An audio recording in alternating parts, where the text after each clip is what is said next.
Yay! I'm so excited for this. It's so good to see your face. Thank you. It's nice to see you too. It feels like it's been forever. I know. It kind of has. It kind of has, huh? Hi, everybody out there in Instagram land. Thank you for joining us today to talk all about Allie. Are you down here for everybody? Yeah. Well, okay, good. On mine I am. Okay, good. Just want to make sure. So when I'm pointing at her, Allie. Anyways, I've got so many great questions for you, and I'm so excited for this. But first, I wanted to just show off some of my Allie things that I have in my house. I don't have many, but I have a couple things. I'm wearing one. This was a collaboration that you did with CG Designs, with Chelsea of CG Designs. And then I've got, the Burn Club calendar, of course, with Miss July. And then hanging in my office, something that we made at the first ever Burn Club retreat last year was everybody did a collaboration piece. There it is. Yeah. And that one's yours up there. I forgot about that. It hangs in my office. I love it so much. I put little sticky notes in the middle of it. Because we didn't, awesome. The whole time we were there, I was going to put a picture of all of us. We never took a vertical photo. Not a single one. I know. It's so silly. Anyways, I want to dive in and just get to talking all about you and your art and all of the amazing things that you're doing, because you're doing some pretty awesome stuff in the wood burning world. Say that 10 times fast. And a lot of people want to know about you, my lady. So let's do it. Yeah. Easy. I'm ready. Let's do it. So I would love to know, like, really just who you are, where people can find your art, where they can find your stuff, what your style is, how you describe yourself, that sort of thing. I just would love for you to just tell everybody who you are, in case there's people watching that don't know who Allie of Alyoops Artistry is. And they need to. Well, I'm Allie. Right now I don't have a website or anything, but I normally sell through word of mouth, actually. I sell online on Instagram, through PayPal. I did have an Etsy for a little while, but it wasn't for me. And that's okay, because I've been doing very well without it. So normally I'll just post right on Instagram, and I get a lot of direct messages, and then people they know direct message me, and it's worked out so far, so I really like that. Allie, in case you don't know and can't tell already, is one of the most humble artists that you will ever meet. Beyond humble. Your artwork is amazing, and it's not surprising that that's how you get sales, is just by word of mouth. That makes a ton of sense. I'm working on getting better at live markets and stuff. I did have one set up for June. It's up in the air right now, but I did it last year. It was my first big market, and all the customers could fill out forms for their favorite booth, and there was about 200 vendors there, and I won Best Vendor at the show, so I was able to get a free booth this year, which was really exciting. That's amazing. And not surprising at all. Your work, really cool. Your work is amazing. That's why there's so many people that are going to want to watch this. Like, I've gotten so many messages of people asking, is it going to be up for 24 hours, or where can we find it? So have no fear, everybody watching. We are going to be saving these videos. As long as technology is in our favor, we will be saving these videos. We'll get them up on YouTube. They'll be up here for 24 hours, and we might even get them to IGTV. So I really want to make sure that people can, get access to these videos, because I really think it's going to be so useful and such great information, because we're going to really dive into it. Okay, so I have to know, how have you been dealing with everything going on? Where are you? Are you safe at home? I'm safe at home right now, yes. I'm still working. The winery is still open. Alcohol is considered essential. Yeah. I know I've been leaning on alcohol a little bit, so I get it, being essential. And I know a lot of people are, yes. especially people with kids, you know, you need something to get you by. But other than that, just hanging in there. I usually just been watching a lot of Netflix, drinking wine myself. Yeah. Watching some Tiger King, doing Yeah. whatever we need to do to get through it. Yeah, I get it. I get it. So how about your like creativity? Are you finding that you are more creative right now, or is it harder to find creativity right now? It's a bit harder, yeah. I've only burned two things since this whole thing started. It's really You, hard to get motivated. but you're dealing with mouth pain still, right? I mean, Yeah. as a lot of you probably know, Ali was scheduled for surgery. Now, I mean, maybe I should let you give the update, because people were asking. That is some of the questions that we got, is has she gotten surgery, how is she doing, all of that stuff. So I'm sure it keeps going up in the air, and I was updating in my stories, and then it got a little crazy, and then I was like, it was changing so frequent. I was like, I don't know if I should keep updating, but it is, as of this morning, it's been postponed indefinitely, well, canceled. So just gotta hang in there and wait to hear back if somebody can help. Yeah. Oh gosh, I hope that the pain is at least manageable, but I know whenever I have any pain, it's so hard to focus on anything else in your life, let alone like being creative. So I hope that gets fixed soon. That's no fun. Thank you. It's no fun at all. I'm like back to that alcohol, right? No, I'm just kidding. Yeah, sorry guys. Alcohol, and then these I'm working. There's a lot of Advil. Yeah, I'm sorry. That's no fun.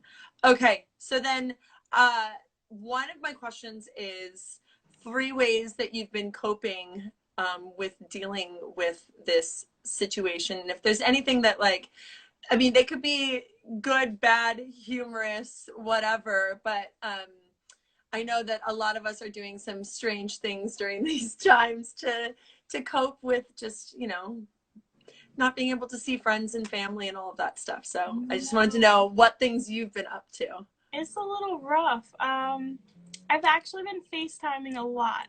Lots of FaceTime. I FaceTime Casey at Mommy's Pyro Designs.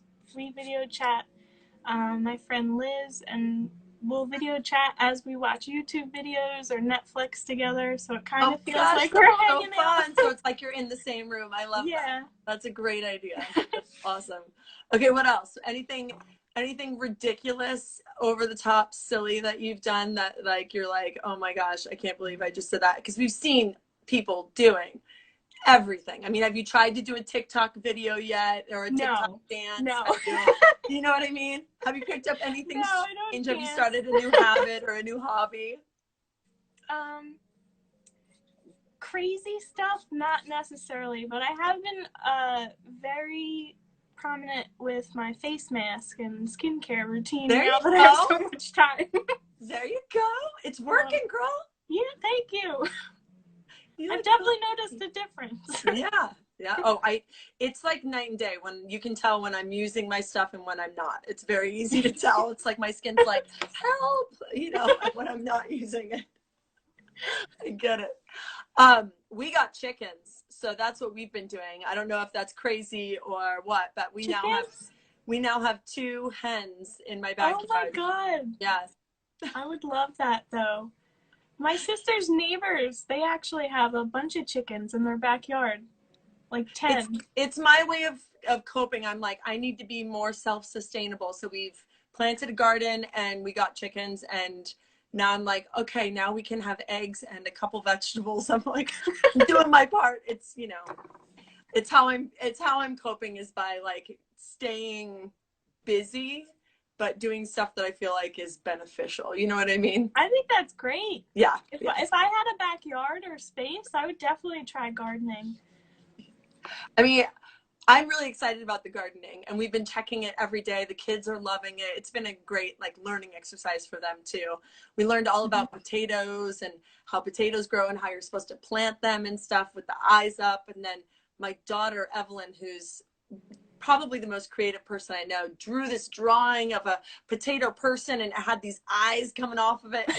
I'll have to show you. You'll love it so much. It's like one of my favorite pictures she's ever drawn. It's so good. Oh, Anyways, back to, now let's get into the wood burning. Now that we've gotten all of the pleasantries over and we've talked about COVID like just a tad, and now let's get into the stuff that we all really want to be here for, which is you and your art and your wood burning and all of that good stuff. So how did you first start? How and when did you first pick up a wood burning tool? The first time I picked one up ever was probably in middle school, very briefly. One of my old friends, their parents had one, and I got to try it like that day briefly for a few minutes, and I don't know what happened. I never actually tried it till about 2015. I actually found, I came across Susie Roach on Instagram. Okay. Amazing. I was like, wow, that is so beautiful. Like what you can do on there. And I bought my own tool and I started practicing, and I mainly got it to make Christmas gifts that year. Mm-hmm. But then again, it lasted for like a month and then dropped off, and then I picked it up maybe like two and a half years ago. I found your wood burning challenge through Burns for Nerds. That's when you picked it up again? Yeah. I found her on Instagram, and she was telling me about it, and she was like, well, this one's almost over, but you should join in the March one. And then I did. No way. That's awesome. But I'm glad I did, because I found so many friends. Yeah. Oh, I'm so glad you did. I'm so glad you did. That's crazy. Okay, but you've been doing art your whole life, I imagine. Yeah. Yeah.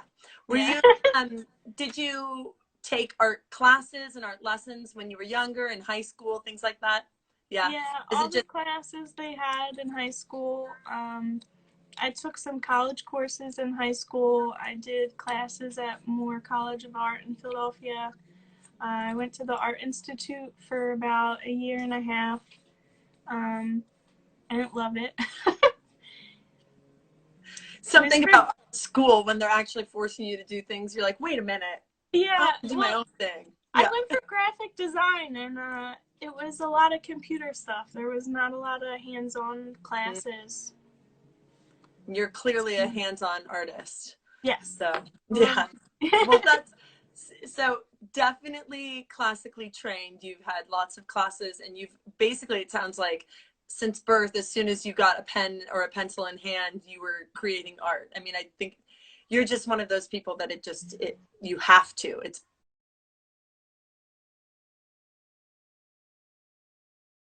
part of your being is to create.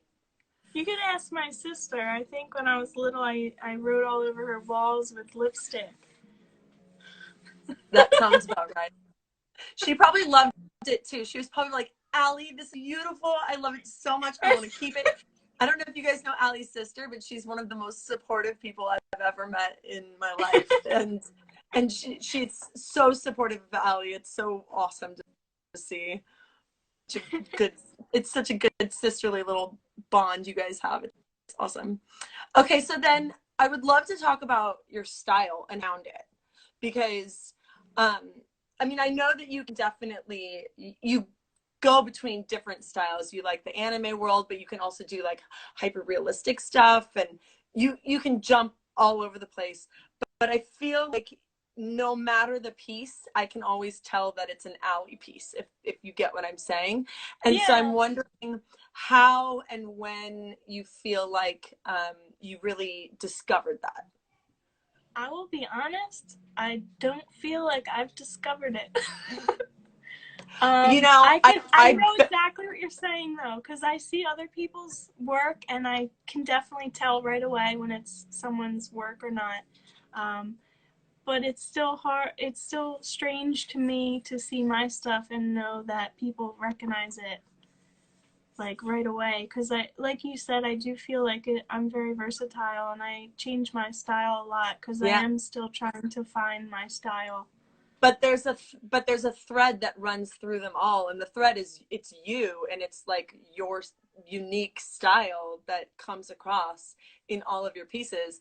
And so that's why I'm like, when did you discover it? I think that's a very common answer from artists, that I haven't fully discovered it. I'm still searching and playing and trying to find it, sort of a thing. Yeah. But I think I'm sure everybody that's listening would all say, oh no, you can tell when a piece is Ally's just by looking at it. You know what I mean? And that you do have a very unique style. So that's why it's an interesting question to ask. How would you say that, though, you've kind of landed in the pieces that you're making? Is it just through exploration, through trying different things, through, you know, just curiosity? Like, what is it that has gotten you to far?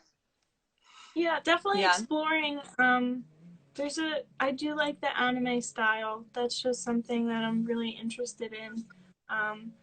But then just seeing other people's work, it kind of inspires me to try different stuff, like the realistic stuff. I recently started to get into human portraits, mainly because it's just something I feel like I need to work on. They're very scary to me.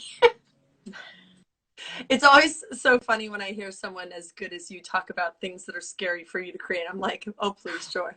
You know, because you're just going to whip it out and it's going to be perfected. And we're all going to be like, yeah, you were so scared. But like, I get it. I get it.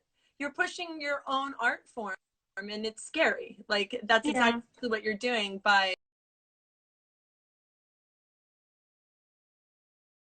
pushing it better in one area. It's because it's a little bit scary and you're having to stretch, you know, but you do it constantly and you're constantly trying new things and putting different stuff onto your art, and it's great.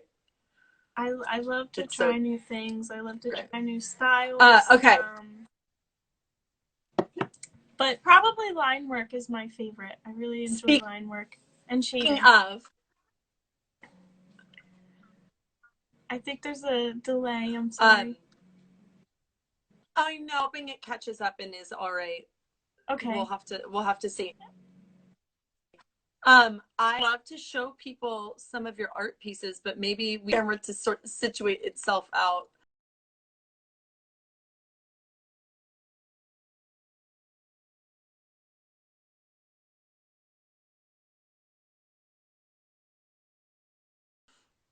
Yeah, sure. Can you hear? Yeah. So here, let's just move on to a couple of other things then, and then we'll get to showing some art pieces when things get a little more clear. Okay. So, what do you find like in life that brings you the most inspiration for your artwork and your pieces? Would you say that it's, you know, other artists, or is it the anime? Is it, you know, family life? What is it that you feel like inspires the you know, strokes of, oh, I need to make this piece, sort of a thing? Probably movies, TV shows and stuff. Anime too, yeah. But definitely like my favorite movies and stuff, they inspire me, like whether it's a feeling or an idea. I love that. That's awesome. Okay, that was a question that was asked by several different people, was what inspires this woman? Tell us all your secrets, Ally. Music. They want to know. Music, but yeah. Do you other artists too. Do you listen to music while you burn? Yes. Very loud, actually. Is it like without fail every time you are always listening to music? Yes. Is it a specific kind of music that you like? No, it changes. It depends on my mood that day, or sometimes the piece that I'm working on. Cool. I totally know what you mean. I'm like, yep. Okay. What do you have any other art forms and crafts and hobbies that you like to do besides wood burning and drawing? I like to do all hands-on stuff. again, the kind of with regular wood burning and stuff, I love to try new things. I did crocheting for a little while. I did jewelry making. I did linoleum carving for stamping art. Trying to think what else. I would really like to try glass blowing. I haven't got to try that yet, but I think that would be really fun. Yeah, totally. Glass, but that's kind of how I got into wood burning too, just seeing it. I was like, I want to try that. And I ended up really enjoying that more than I used to do just ink drawings or marker illustrations. I think what wood burning does is add an element of like, an element that is like a little bit more satisfying. You know what I mean? Like when you draw, it's satisfying because you're adding the paint or the ink onto the paper. But when you're wood burning, there's like other elements that get added to it that just kind of make it that much more zen-like. You know what I mean? It feels more special, at least to me. I think it's more special than like an ink drawing. It is special, although ink drawings are fabulous too. I will. Don't get me wrong. I love good ink drawing too. Okay, so what would you say is your best piece of advice for someone who's starting out in wood burning? Keep experimenting on everything. That's a good one. And all different tips, different finishes. I know when I was first starting out, I tend to do things before I have no patience sometimes. Or I'll get an idea and think, I need to do this right now. And that's my biggest advice. Definitely practice first because, but then maybe not because that's where I learned a lot of my best lessons. Yeah. I know you learn in the mistakes too. You know, you learn when you rush something and you're like, yep, I knew I should have done X, Y, Z, you know, but I didn't. And now I'm dealing with, you know, those issues because of it. So I get that. But yeah, I think experimenting is so important. That's why I started doing the burnt challenges in the first place, is because I wanted to push myself with my craft and try new things, you know, throughout an entire month. And when people do it and they really use the challenge as a challenge to really push themselves, they're like, holy cow, like the amount of growth you see within your own craft by the end of the month is massive. So if you just think about your whole business, if you're starting out your brand new baby wood burner and you want to turn this into a business, you know, then start by experimenting. So definitely. I take Allie's advice. It's a good one. Experiment till you know your limits with things. Yeah. It's so true. Finding the limits, that's what I'm always trying to do. It's like, where's this thing here? Let's see if we can find it. Okay. Favorite tools. Will you show us some of your favorite tools? So my top favorite that I usually use about 2 tips for every single piece almost. Okay. Is it usually the same 2 tips? Yeah. What? There's a spoon shader. It's like is it a spoon shader? So this one's the spoon shader. Does it have a flat bottom? Yes. Flat bottom spoon shader, okay. And the next one is similar to a spoon shader, but it's just straight. So I like it because it's actually thinner than my needlepoint tip. Oh, so you use it to get those fine lines. Mm-hmm. And for shading, I assume? Yeah, shading also. And then I also have this shader. The big guy. Mm-hmm. Although I did see, I keep seeing there's a spoon shader from Razor Tip that I see a lot of people use, and I think it's more curved on the edges, like an actual spoon. I would actually, I'm trying to get one of those because sometimes the edges catch on the wood and put marks in it. Mm-hmm. So I So want to it's try that curved one a out. little bit more than it might make it so that you're not getting that lip, Yep. that hit. Yeah. Okay, cool. Okay. So let's move down to here then, since we're already pulling out some of your favorite tools. I want to pretend that you are stranded on a deserted island and the island has power. Okay. So Okay. I want to know what wood are you bringing with you? What burner are you bringing with you? And what nib, you only get one, are you bringing with you? And Oh, then I also would love to know what non-essential tool. So like you'll have all of your essentials. If you need something, you have that, right? But okay. non-essential tool, like a tool that's like you love having this tool, but there are other ways that you could do whatever it is that this tool does, if that makes sense. Well, I Ooh, would I'm putting her definitely on the bring. spot, guys. Yeah, Okay, so here I would definitely bring let's my start with the. coal wood. Okay, you're bringing your coal wood. You, I bring my coal what wood. wood would you bring? Ah, Okay. I'd have to say between basswood and maple. Okay, basswood and maple. Well, you have to choose one. You can't bring both. Basswood. Basswood. Just Okay. because I'm more And then comfortable with that. what nib? You only get one. Oh, this is hard. I know. I know it is. The spoon cheater. Yeah. Because I can still do the I knew you line were gonna work with pick it. one. I totally knew. I called that. I really do think it's your favorite. I can do my line work with it. I can do curved lines and I can do shading. So if I had to only pick Everything you need. one, Yeah, everything I need. it's everything you need. Okay, and your favorite non-essential tool, but the one that you'd be like, oh, I'm so glad I have this. I don't know if it's considered non-essential, but Let's see here. I'll tell you. I'll be the judge and jury. Oh, yeah. That's totally a non-essential tool, but it is like an essential tool. That's a great one. I And if use it. anybody, why don't you tell everybody what that's for in case there's someone that's like, why would she need a razor blade?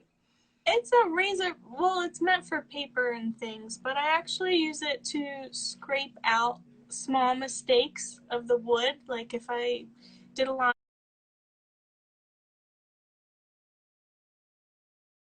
I wasn't supposed to, and I can't really reach it with the sandpaper because sometimes if you use a sandpaper or like I love my sand eraser too, but sometimes the little debris sand pieces get in all the lines, and then I gotta go in with a thick paintbrush and get them all out, or a toothbrush Right. to get No, out the debris. having just a little guy to just get those little tiny bits, little bits of overburn, whatever it is, it just cleans up a piece so nicely. That is a great choice. Great choice. It's also really good to add texture to if you're doing fur. Yeah. Sometimes I use it to put marks in the wood, and then you can kind of cheat and go over it with a shading And then go tool. over it, and then the marks are already there. Yeah. Yeah. Yep. See, guys? So many good tips. Okay. What would you say are like three pieces of advice that you'd give to someone who owns a wood burning business? It could be wood burning related or it could be business related. Just three pieces of advice that you have found to be beneficial to you and your business.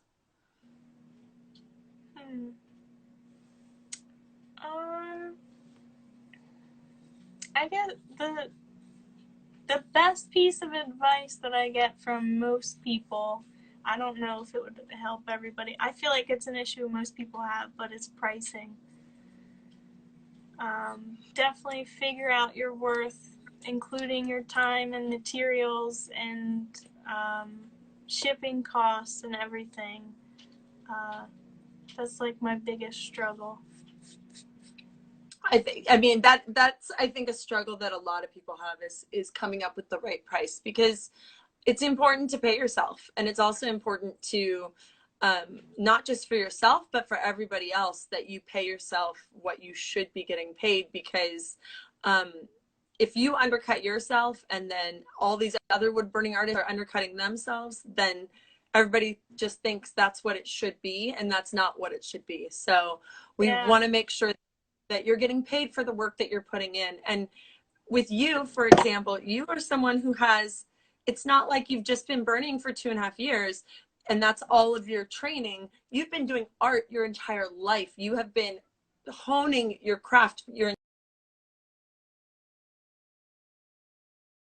entire life, spending hours and hours and hours and hours and hours honing your craft. And so that all needs to be calculated in to your price. You know what I mean?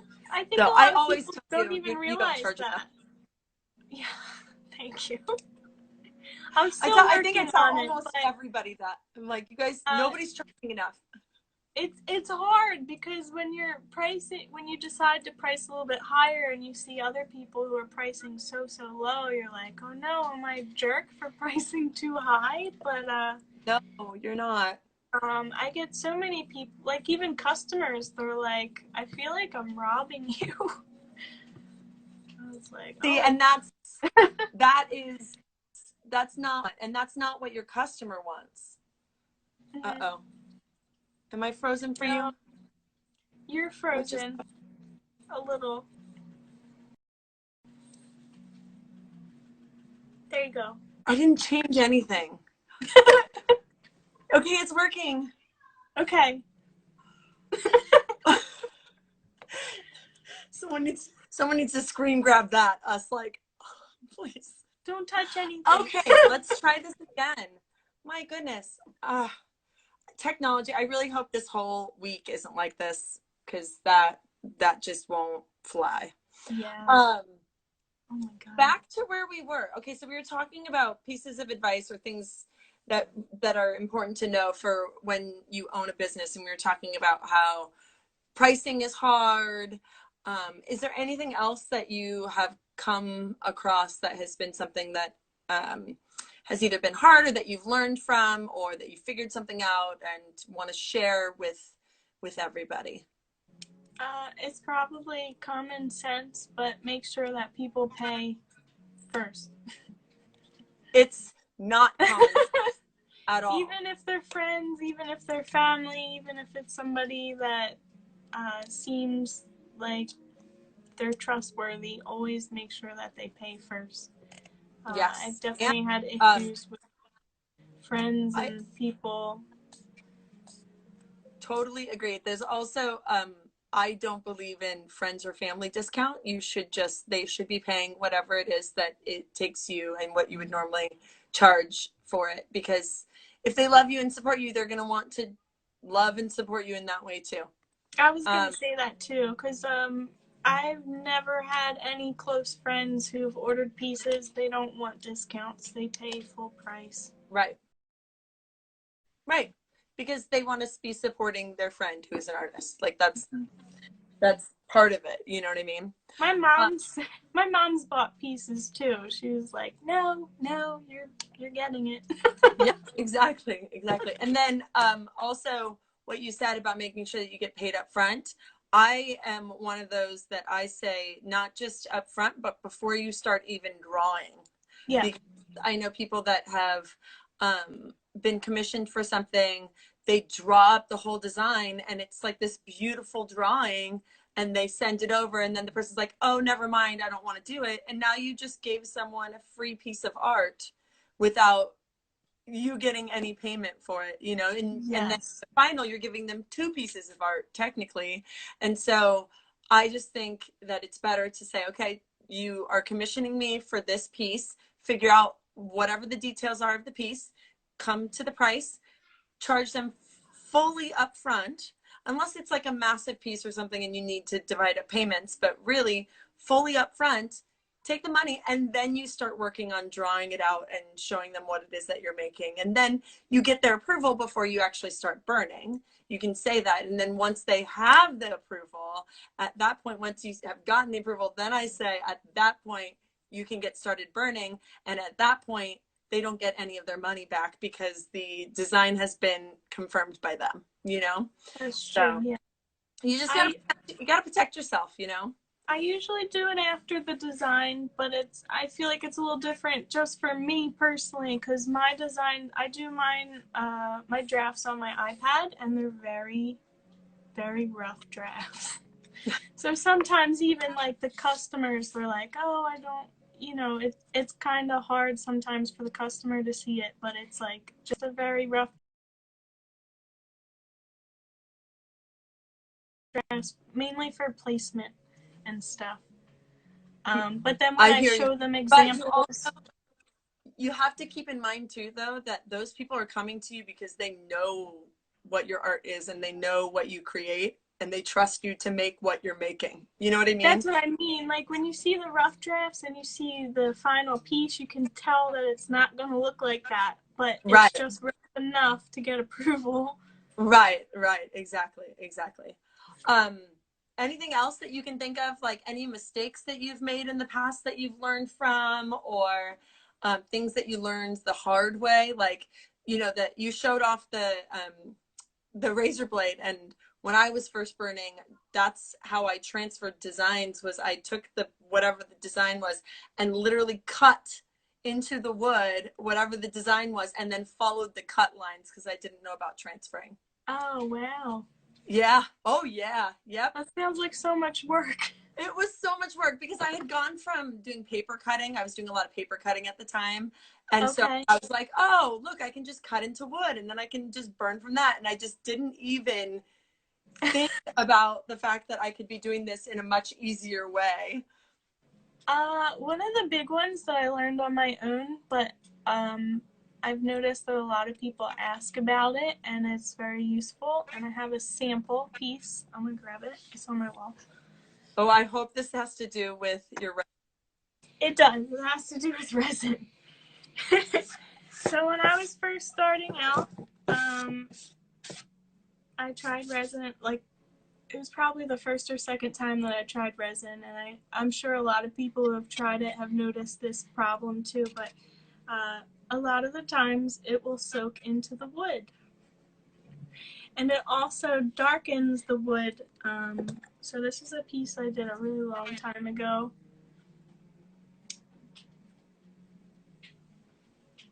But you can tell it's only shiny in some areas.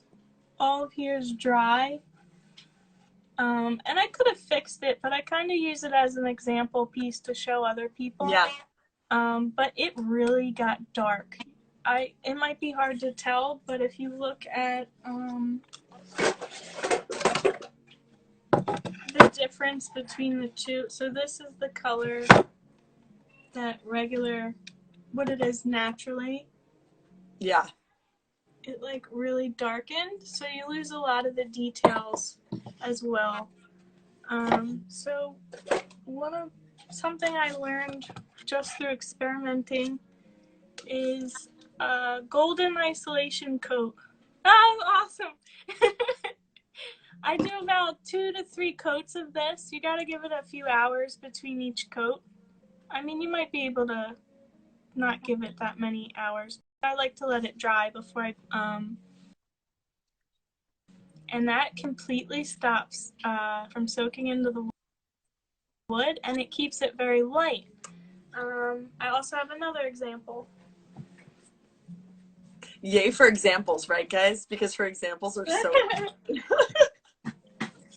I'm like, yes, more examples. So I posted this one recently, but it's probably my best example on why you should use isolation coat. Oh, it's so good. It's almost the exact same color as the natural wood before the resin. Yeah. And that is not what happens when you just pour resin right onto a piece of basswood like that. Like it just soaks it up and it turns it so dark, just like the other piece. So isolation coat, y'all. Allie figured it out. But I didn't even know that because when I was first using resin, I was only using it on my colored pieces because I actually started out using colored pencils on wood before I actually started wood burning. And when you have paint or colored pencil or some sort of, medium that covers the wood that's not like watercolor, like actual paint, like a layer, the resin will stay on top and make it look almost 3D. Yeah. Yeah, it's cool. I love that. That's such a good tip, you guys, and I'm so glad that you shared it with everybody. It's it really does make a difference. I have tried it myself, and it really does make a massive difference in how it applies. And it applies, so everything applies so much easier too, and Yeah. stays, instead of it soaking in some areas and you getting those dips, and it's so much better. And another tip, I know I don't use watercolor often, but it is still a good tip. Doing watercolor on wood, some wood, because it soaks in, you get more vibrant colors. But if you want more of a watercolor look, you can use transparent watercolor ground. Transparent watercolor ground? Yeah, it basically makes the surface similar to watercolor paper. Ah. It looks white, but when it dries clear. And then you do the watercolor over it, and the watercolor will show up like it would on paper. Like you can put water on it and it won't soak into the wood. How do you apply it? Is it a powder? What is it? It's a liquid. I use a brush. Just with the brush? It's a white pasty liquid.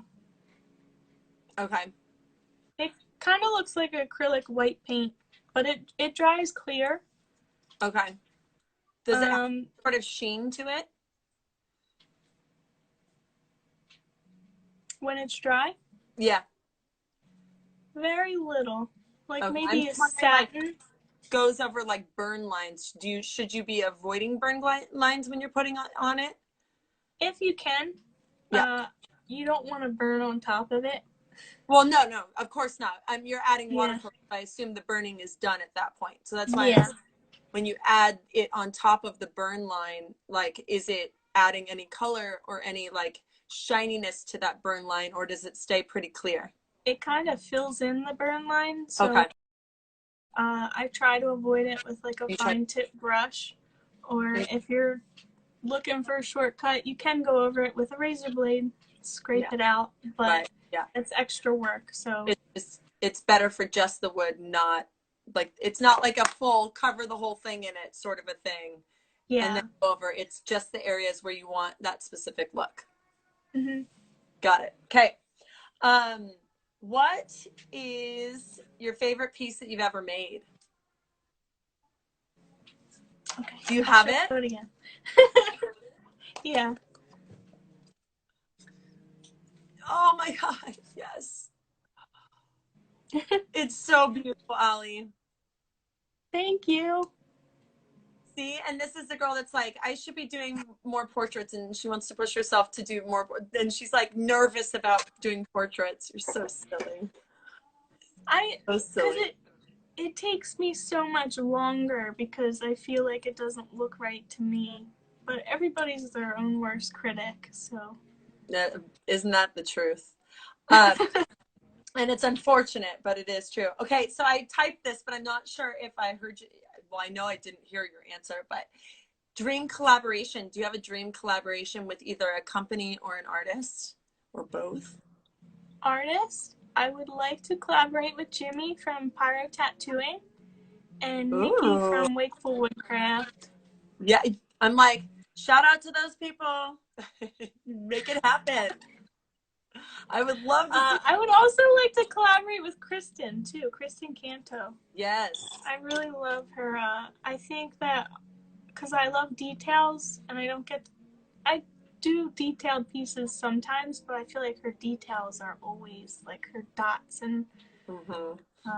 I have one of hers on my wall. Yes. And if you look so close, they're all little dots in the sand. Yeah. I remember I got to see that and I was like, oh my God.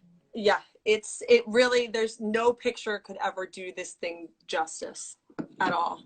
I have one of her pieces on my wall. It's she burnt a book page.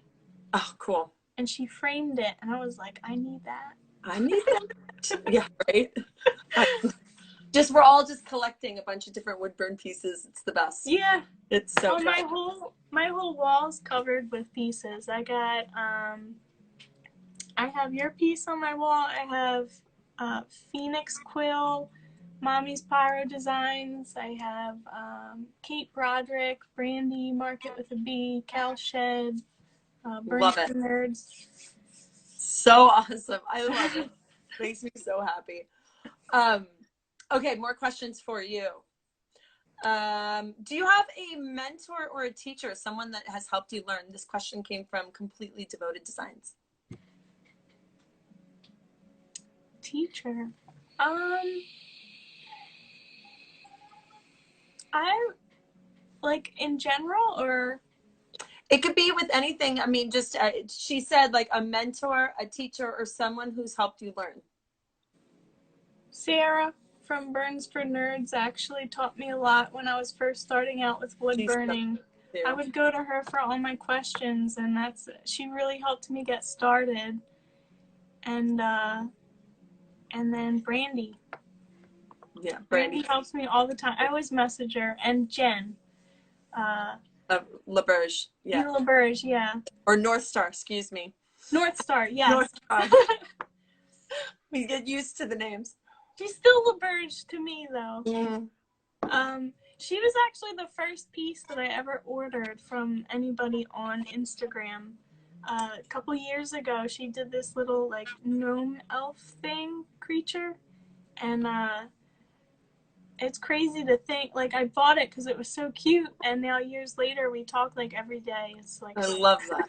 It just makes me so happy. All of the connections, and I don't know about most of them, you know, like that's what's so cool about it, is all of the different connections that everybody has, even within our small wood burning retreat group, you know, like even within that group, I had no idea that you were talking with Jen all the time. Like, that's so fantastic, you know. We were talking like every day before the retreat. That's so great. I was excited to meet everybody, but at the time I was already talking to her like every day, so it's like super exciting to meet her. That's so cool. Okay, another person wants to know, where do you get your amazing music boxes? That was from West Pyrography. I get them from a place called One Tiny Shop. That's their company name and website. One Tiny Shop. On Instagram. Yeah. Mm-hmm. I usually tag them in all my posts with the music boxes and stuff. Yeah. He's very supportive. He's so cool. So this person says, how can I become a badass like her? What did she do to be so gosh darn amazing and cool? That's from Flowers Art. And then Trace and Timber wrote, Allie's pieces are so unique. Where does she find the inspiration for the design? So I know we kind of already touched on that, but people want to know how to be a badass burn babe like you.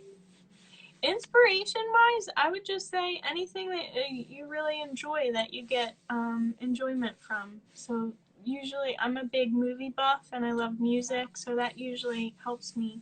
It inspires me to do pieces. I know most of my pieces are somehow related to some sort of movie in one way or another. Like my Terminator piece, my anime pieces. This is from a TV show. Every time you show it, I'm like, oh, it's so pretty. I love it.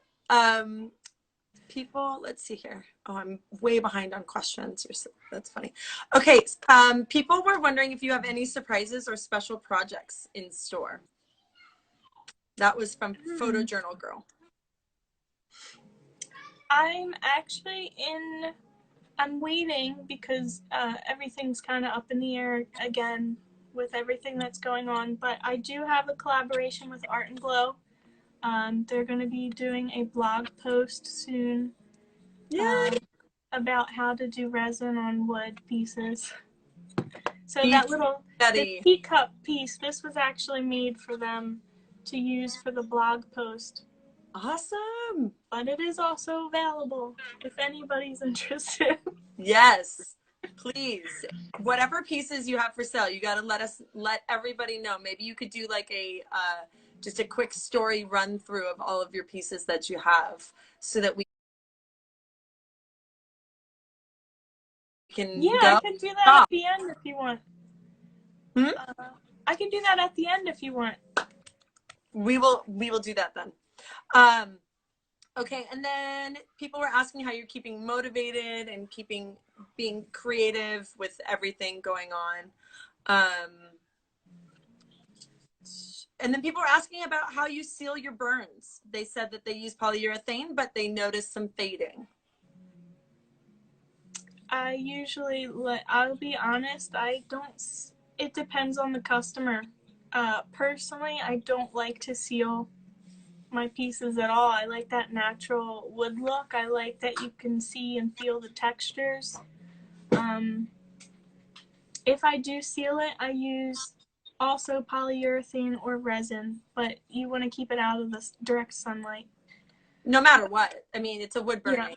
Yeah. All my pieces are in shaded areas, so that I've not seen any fading in any of the pieces that I have hung up. And I've had them for, some of them are a couple years old, and they look just as good as the first day. Well, and then the good thing about not adding any sort of finish is that if you do have any fading or anything that you want to fix and edit, you can. Yes. You know, whereas if you add any sort of polyurethane or anything to it, then that's it. That's what it's going to be for forever. And if it fades, it fades. So yeah.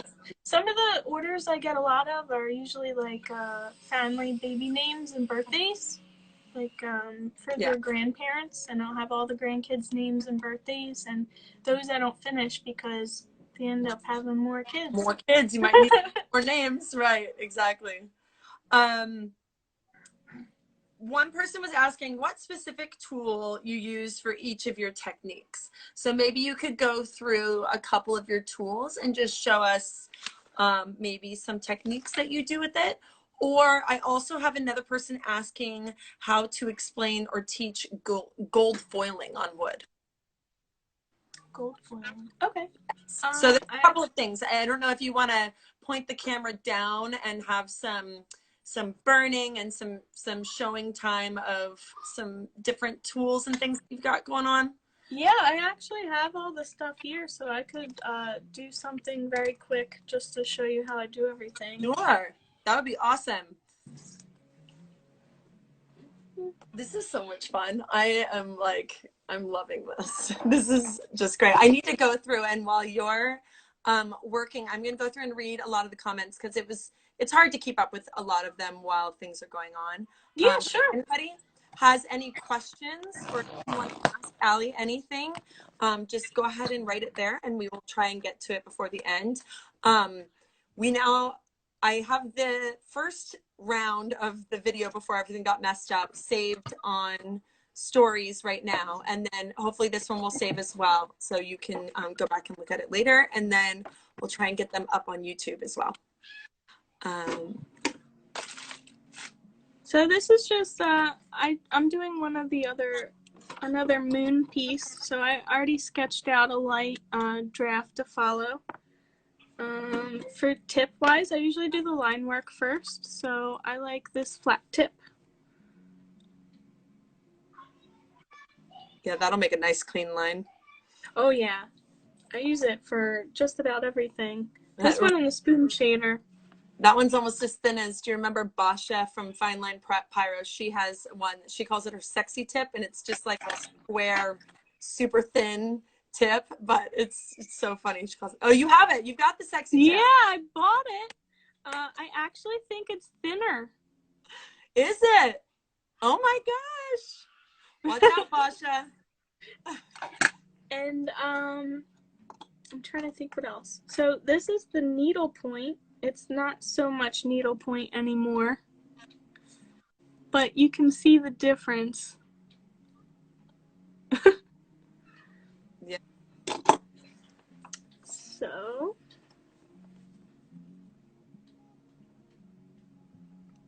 someone was asking about writing up a comment when doing a piece, and it's to get this over onto YouTube is going to be interesting. Anyways, okay, so what we were having you do was show us some of your burning techniques and some of the gold leaf stuff. I don't know how far you got on that because I couldn't hear. That's okay. I have everything out. I didn't get far at all. So for gold leaf, they do have it's kind of like a glue pen or an embossing pen, I guess. But I like to use the gilding adhesive glue. Mm-hmm. So it looks like a white liquid. When it dries, it actually turns kind of blue. Okay. But I'll show you. I have a small piece.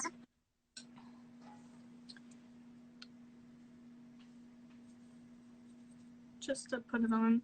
Or maybe it's blue sometimes because I usually put it with a black background, like a black painted background. So it kind of that's white. It's probably making it look blue. Yeah. Mm-hmm. So I'm just painting some on nothing special, just to show you guys.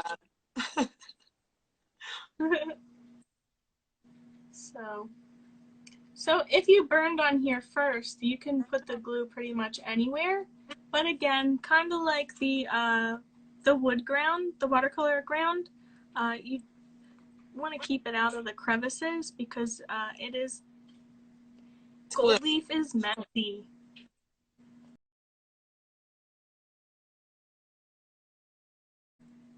It's worse than regular glitter, honestly.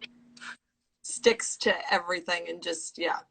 So think of like the most staticky, thin piece of paper.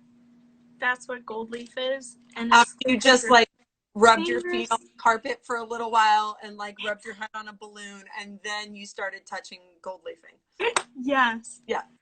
So this is a gold leaf sheet. So sparkly. So sparkly, but you can see it's starting to bend. It's like super lightweight. So just put it on, and then you can use your finger. You can use, sometimes I'll use a dry paintbrush just to tap it on. And so you really only let the glue sit there for just a minute or two just to get it like a little bit tacky before you put it down, or you can put it on while it's still totally wet? You want to let it dry a little bit. It says approximately 15 to 30 minutes, but this is just a draft just to show you guys. I probably should let it dry a minute, but I only did one coat. It's extremely light. And then I'll just get a paintbrush that I have. Oh, I found it. I have a special gold leaf brush because it's super messy. We should all be so lucky to have a gold leaf brush. I want a gold leaf brush. And then you kind of just like specifically for gold leafing. Just kind of swirl it around to get it off the edges. But as you can see, it's extremely messy. But oh, so pretty.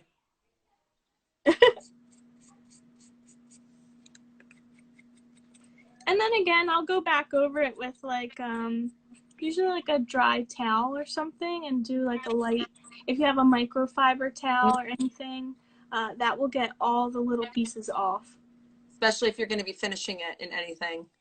But, yeah. Oh my gosh, look at you. Yeah. It'll probably be on my face in about 2 minutes. Yes. Although we should be better at that, right? We're not touching faces. And yes. And then someone's asking, what do you use to seal it then? Sealing. I really like to use resin with the gold leaf.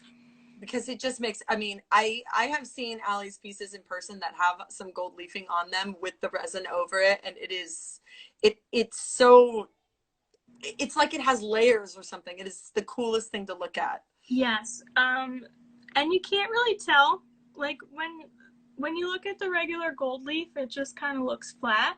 Yeah. But there is like slight little crevices. And texture to it, yeah. And when you add the resin, it's kind of like a little like a magnifying glass or something. Yeah. It looks like little mountains and stuff. Yeah. It's really, really beautiful. Cork pad. Do you use the cork pad to burn on, supporting the burns as you work on them? What are you using the cork pad for? I actually use it to put my pieces on because my desk gets dirty, especially with Live edge eraser marks, gold leaf, paint, like whatever I'm doing. So it keeps it off my desk, and then I can rotate it without scratching or dirtying. That's not a word. Messing up the back of the piece. Yeah. Okay. I know some people that use them, like Brandy uses them to like turn her pieces and stuff too, and to keep them off her desk as well. Let's see here. Are there any other questions out there for Allie? I'm like, am I missing anything, Allie? I feel like we got a good majority of them, but maybe I'm missing things. Oh, yes, we are missing something. I want to know 3 to 5 goals for you and your business so that we can all cheer you on. Oof.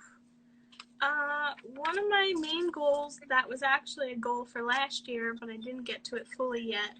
And I probably am going to wait a little bit longer, but it's still a goal, is a website.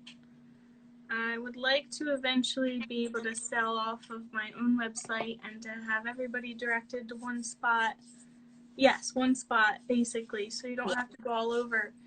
I still have the Etsy. It's still up, but I don't use it, and I still get messages on there, but I just don't like to use it. It's easier people to reach out to me directly, and then I can send an invoice on my own. Yeah.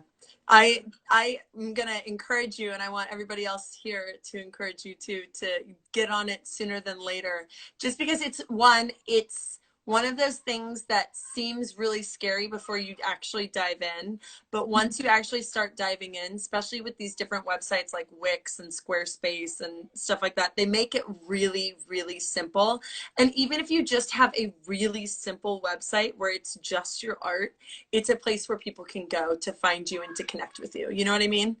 So I'm gonna encourage you to get it done sooner than later. It's about 95% done. Oh, well then what are you waiting for? Done is better than perfect, my dear. Oh, that's true. Okay. You're just waiting to pull the trigger if it's 65% done. Yeah. All right, you send it to me and I'll take a look at it and then we'll get it posted. Okay. All right, you guys, she's going to get it posted really soon. Okay, what else? Another goal. Definitely more, I want to do more markets. And we're allowed to, yeah. Last year I did like 2 or 3, and I think that I could do more. I still work full time, so it's a little hard. But I did join a local art group. It's called Headway Art Collective. It's local artists in Montgomery County area. And they usually, it's this one guy who set it up, and he gathered a bunch of local artists, and he finds local breweries and wineries to showcase a little gallery. It's usually about 4 to 8 different people who can set up and vend. It's all free. You don't have to pay. That is so awesome. That sounds like the perfect thing to be part of. And if anybody else has a wood burning business, see if there's something like this that exists in your area, because that seems like the perfect situation, because when you can say, hey, there's a group of this many artists and we can come to you and set up the show and help promote it and bring people there, it's a win-win-win all around. So yeah. I hope you can do more of those very soon. Crossing fingers all of this gets better, like very I know. Yeah. Any other goals for your business? Is there anything that you want to try or do, experiment with, that you haven't yet?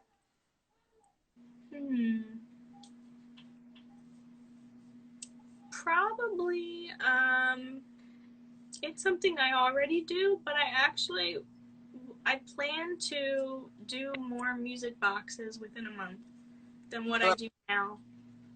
Like I plan to do at least double. Good. There you go. There you go. That's my goal. This is how it works though, is when you put it out there like this, then you have all these people that are watching and listening. They're supporting you and being like, hey, how are those music boxes going? Right? And sometimes that's all you need, to just that little bit of push to get the things done that are on your goals list. Any others that you want to share with us? It's pretty cool because a lot of the time when I sell them, they're not even in the US. Like, I've sold some to Singapore and Australia. I just got an order for 3 from Austria, New Zealand, the UK, Canada. Nice. It's really cool. It's so cool to have your art in all these different continents, right? Yeah. So cool. Okay, any other questions out there, you guys, for Allie, before I have her show us all of her artwork and tell us what she has for sale? I know somebody asked earlier about the resin. Yeah.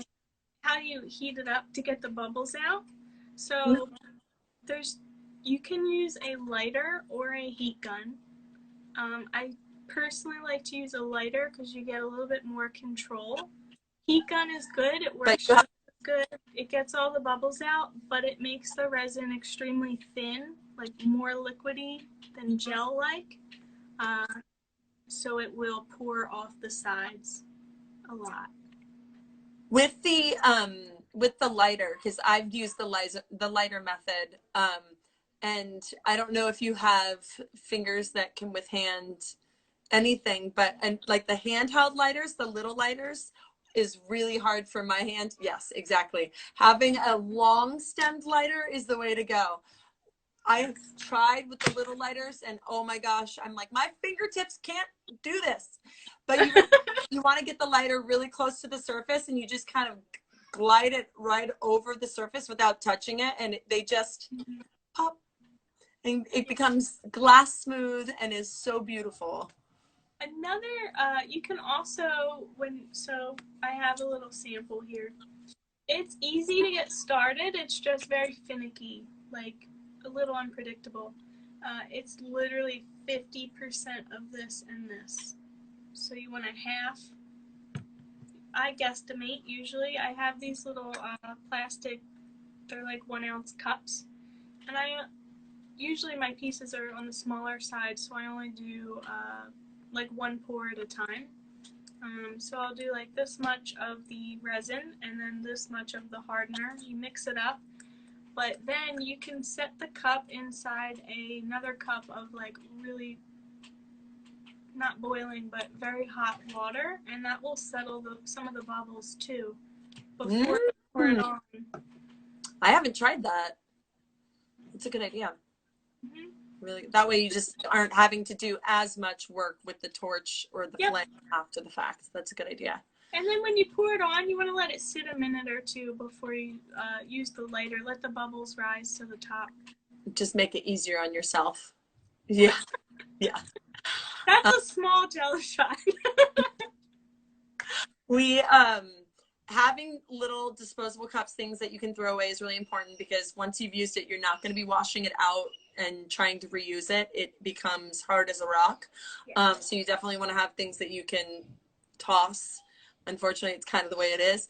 And then I would suggest using gloves, because this stuff is nasty when it gets on your fingers. If you have gloves, use them. I mean, it's not necessary, but it's not fun to try and get them off.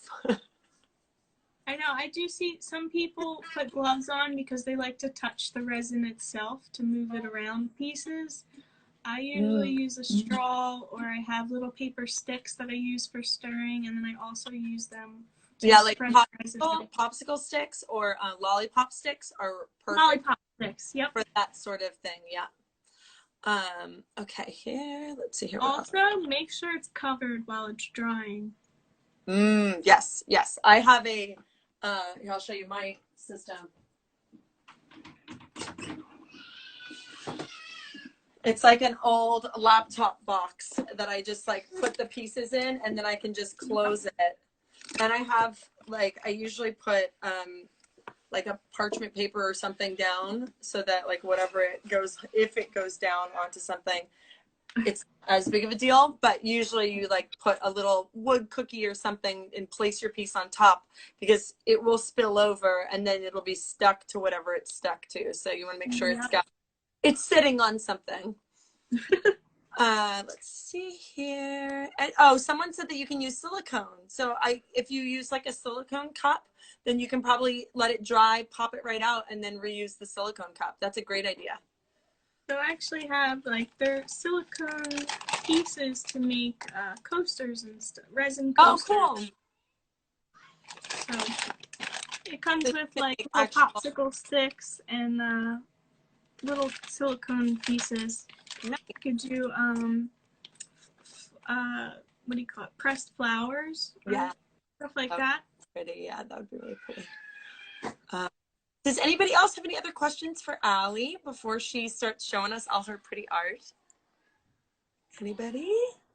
And again, you're going to try and get these videos up on YouTube and maybe IGTV, but we're going to have some editing that we need to do for this one to try and get it all in one video. Were you able to save them? I was not able. So apparently when it's a duo, like two people, you can't hit the save button to your phone. So what we're probably going to have to do is go back and actually screen record, which will be interesting. I know. Okay. I know. If you need any other videos, I can video chat you too if you want to get an actual video. I know. Maybe we'll change it up and do it something where like we do a Zoom video and record it via that and then come back and do live or something. I'm not sure. This was really nice, but though, because we're able to take from everybody as things are coming up. So it's hard to decide what the right thing is to do here. I'm just hopeful that maybe this is just the worst because it's pouring rain where I'm at and maybe the internet connection is not great and maybe it'll be better next time, but we'll see. Someone is asking about posting the products again. What we can do is I'm going to put together a list of questions for her that she's actually going to like handwrite, and I'll have her list all of the things that she talked about here. So all of the supplies for gold leafing and for doing her resin pours and the isolation coat and all of that stuff. We'll get it all written down for you, so it's not going to be too bad. So for paint, yes. I don't get anything special. I just use like little colors from Michaels. But I really like to use, it's not paint, it's actually acrylic ink. Mm-hmm. They seep into the wood and they're like very bold. Yeah, very bright colors.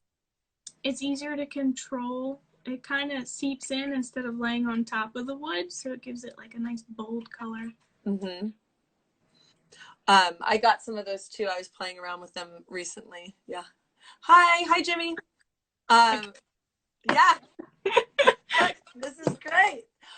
Jimmy, if you're here, we were talking about earlier any like dream collaborations that Allie has, and I said with people or with companies, and she mentioned you, and I said, well, you guys need to jump on that. So pyro tattooing and Alyoops collab, it needs to happen. That would be awesome. Okay, show us some pieces, will you? All right. And are all of these pieces available for purchase? Yes, they are all available for purchase. All right, let's do this. So really quick, here is my wall of art from local artists in the community.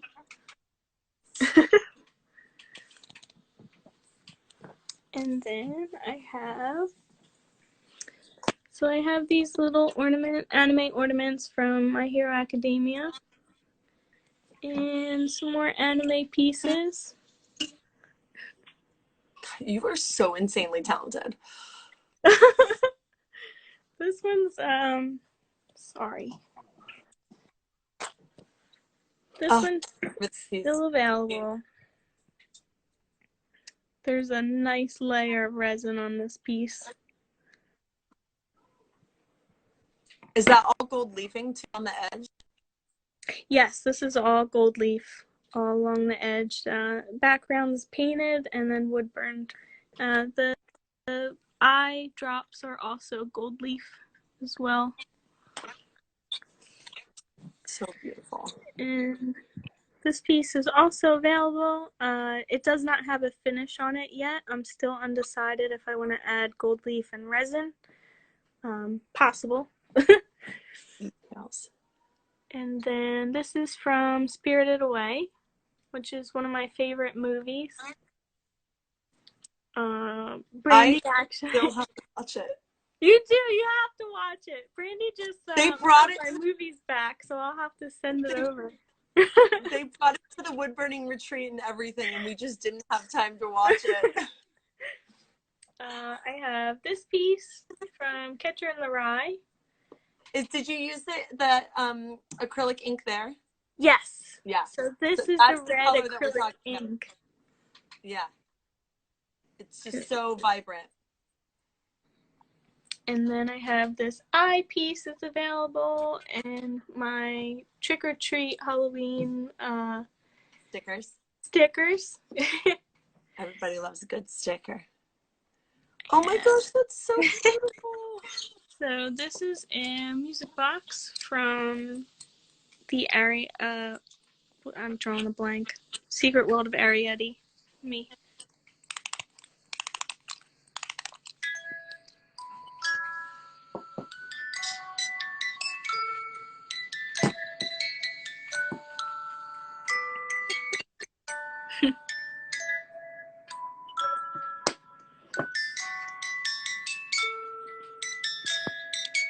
There's like a nice resin coating on it.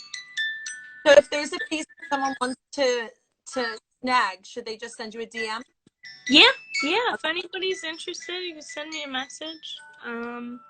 I did this for one of the burnt challenges, but it is available. I also have about 10 more of these if somebody wants like something custom. First time doing that, but I'll totally do more. I have one more left of these. I had a few, but I did sell some. So pretty. And this piece from the first Burnt March challenge that I joined in when I joined the community. That was the first one? Yeah. She's like, hello world. Here I am. Here's the gorgeous piece. I have 2 pairs of earrings. Oh, those are cool. These have front and back. These ones are just the front. And then I have a couple stickers, holographic. I've got that one on my fridge. Oh, nice. I was going to ask if you got it. I wasn't sure because it's so tracking. Yeah, it's I actually never posted this piece because I couldn't get a good picture of it, but it is available. I'm like, I want to see that in person. I want to see all your work in person though, Allie. You guys I've seen her work in person, so I know how photos just don't do it justice, like at all. Like at all. That is beautiful. Thank you. This one actually glows in the dark. All the dots here, all the orange. I just want to talk about what all the comments are saying because I couldn't agree more. And everybody is saying that all of your pieces are worth way more than what you are charging for them. Oh my God. I'm working on it. I even messaged Brandy before we did this live to double check the prices. But Brandy's almost as bad as you. Oh my God, I tried. You both. You both. What do you think it's worth? How about that? You're just gonna like let people pay whatever they think it's worth. Know how that one goes. Oh, beautiful too. What did you use available? For that one? Huh? What did you use for coloring on that one? Oh, this is actually an iridescent acrylic ink. Oh, cool. It's iridescent? Oh, yes, it is. It's like copper. Cool. That's really cool. And then I have this Alice in Wonderland piece. Oh, So cute. And this one's one of my favorites as well. Look at that shine. This is all colored pencil. Oh, see, okay, Farrah's Flowers Art has a great idea, and she says that you should auction them off 1 or 2 at a time with a starting price, and then that way you can see where you're at. Oh, that is a good idea. I've never done that yet. It's on my list. I do want to try an auction. Brandy, you're fine. You're fine. You both are hilarious. I can only imagine how that whole conversation went down. You guys are funny. Oh, so this is what you're working on right now, right? Yeah, this one's unfinished yet, but it will be available. It's gonna be weird. It's already so weird, but so cool. It looks like it's a brother of your other eyeball piece. Yeah, it kind of is. Yeah. Oh, everybody's giving you the same advice. Oh my God. Good. I'm glad I'm not the only one yelling at her about her prices. And then I have, this one is also available. That is so pretty. But these are all pieces. If there's a piece that is speaking to you, you have to have go and send Allie a DM and offer to pay even more. Oh my God. The stickers are cool. Does anybody have any more questions for her? Any more questions? Wait, someone just asked how much is that one? Which one, Sarah? Which one? Are you talking about the honey piece? I'm going to be posting pictures and prices all on my stories right after this live. Perfect. That's the perfect way to do it. That's great. And then people can snag them. The last one, I think the honey piece, I think is the one she's talking about. Yes. Oh, the tea? Yeah, the tea. Let's see. I have that at 65. Oh my God. And then we got Brandy's piece on my wall. And the Burn Club calendar. Yay! Love it. This has been so much fun. I'm so bummed that technology did not cooperate as well as we would have liked it. But I'm hopeful that it'll get better and that we'll be able to splice together something that will work. Oh yeah, I hope your other pieces. Collab. Huh? I said that. Oh my God. Yeah. We're working on it. Good. We're working on it. We've already discussed this. Me and Brandy, me and Casey from Mommy's Power Design, we're also working on something. Good. Collabs are the best. Well, and this was you and CG. Yeah. They were one of my favorite earrings. I'm glad that you got them. Oh, I snagged them right up. This is Jen. Yay! North Star. North Star. So good. So good. I think that's all of my questions. Let me just double check to make sure I'm not missing any from anybody. Sure. A couple of people were asking if you work full-time, but we know that you work at a delicious winery that makes jalapeno wine that is super spicy but really delicious. It is spicy. We now know what items you would bring to a deserted island if you had to, and if we forced you to only bring one wood type. Let's see here. What else do we have? I think that's about it, girl. You did great. We ran over a little, but I think it's, technology was the reason for that. So I blame technology. I know. I'm so sorry. No, please. It's just how it goes. I'm just really hoping that it's not going to be like this for everyone, because that would be really difficult for all the people that want to watch. So it's frustrating. But I would keep joining. And we appreciate you sticking around. Oh, Jimmy's got a question. Have you tried his birch? I have not yet. I'm planning to do a tiger. Ooh, well, inspired by you, of course, because I haven't done many animals, but I'm trying. That's great. That's awesome. Any questions for me, Allie? No? Good. Because I don't have answers. I don't have any at the moment.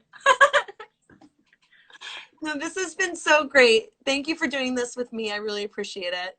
And you guys go give Allie a follow. If you're not following her yet, please go give her a follow. And just, you know, nudge her every once in a while to encourage her to go ahead and press go on that website. We want to see it. Thank you, guys. This has been super fun. Super fun. All right, I will see you on Instagram, Allie, and I will see the rest of you on Instagram too. And tomorrow you can see me back here at noon with Janny from my Red Roof Barn LLC, or Red Roof Barn LLC, excuse me. And I've got a whole list of questions for her. And it's gonna be fabulous. So stay tuned for the whole week, because I've got Janny tomorrow, Annie from Pyrocrafters on Wednesday, and Megan from Unstrung Studios on Thursday. So it should be a really fantastic lineup. Lots of stuff that you can learn about the artists and their art and their, you know, creative process and all of that stuff. And then the following week, I'm going to be interviewing some companies that you guys all know and love. Oh, hey! Look at you! Such a cute little kitty. What's his name again? I can never remember. This is Buttons. Buttons, that's right. Little Buttons. I forgot. Brandy told me I had to show her. She's so cute. But yeah, so next week, I will be interviewing some different companies that you guys know and love. So stay tuned for the announcement of all of the wonderful people that you'll get to hear from. I'm super excited to see your and Janny's interview. It's gonna be good. Well, her and I we're like sisters. When we get to talking, it's so easy, and her and I have a lot of similar goals and stuff. So it's gonna be really a fun conversation. I'm excited for it. Yeah, and then we are going to go into at least 3 weeks of this. So the following week will be another week of different wood burning artists, and I've got some really good ones in the lineup. So you guys will just have to stay tuned and keep watching, and hopefully we'll get this video uploaded to YouTube soon. But go over after this, head on over to Allie's page, give her a follow, go check out her stories, and get yourself some amazing art for super discounted prices. And yeah, thank you so much for doing this with me, Allie. You're the best. Thank you for inviting me. I was so shocked. So fun. All right, we'll see you guys later. Have a good one. Stay safe. Stay home. Bye. Bye.